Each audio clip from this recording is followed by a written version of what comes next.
铁拳3型火箭筒简称 PZF-3， 是一款由德国迪纳米特诺贝尔炸药公司在1978年6月至1985年研制和生产，1992年投入德国联邦国防军服役的现代化的一次性型无后坐力火箭筒，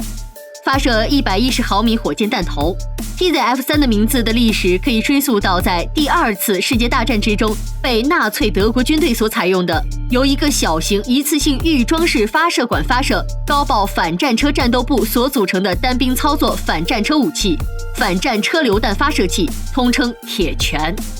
从1970年代开始，因为装甲战斗车辆的装甲不断发展的趋势，德国联邦国防军决定使用一种新型反战车武器，以取代轻型44毫米铁拳44火箭筒和重型84毫米卡尔库斯塔夫 M2 无后坐力炮。迪纳米特诺贝尔炸药公司从1978年6月夺得开发合同，开始进行研制，于1986年开始首次现场实验，并于1992年正式推出。PZF-3 平时状态就是把一枚火箭弹装在一次性发射管上，在使用前才装上一个可重复使用的瞄准激发组件。发射以后，发射管可以扔掉，而瞄准激发组件可以拆卸下来，并且装到其他未发射的发射管上。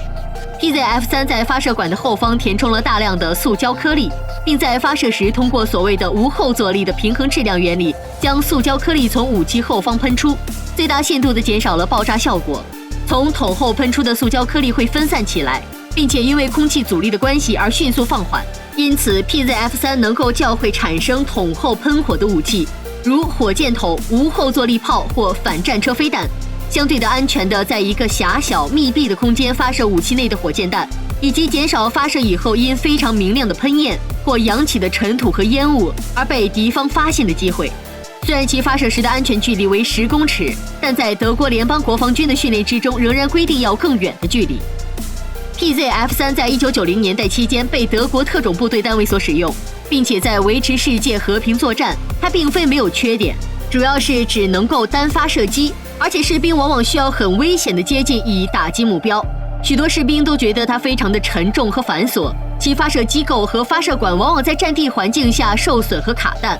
此外，火箭弹头本身对装上重型装甲或较新型的装甲目标是无效的，因此它必须重新设计。改进后的 PZF-3-T 在1990年代后期取代了原来的型号，它导入了双空心装药的串联式弹头设计，可以将使用了的重装甲技术的主战战车本身的装甲连同爆炸反应装甲或是战车的履带侧裙一并贯穿。这意味着弹头的尖端突出物本身同样包含了相当的炸药，能够破坏爆炸反应装甲或龙式、板式装甲，或者如果没有上述装甲，以下直接攻击主装甲。而在尖端突出物炸药以后，一个更大的主力成型装药穿弹甲会在尖端突出物炸药爆炸，让主力穿甲弹对上主要战车装甲以后，以金属喷流贯穿主要战车装甲，以击毁战车。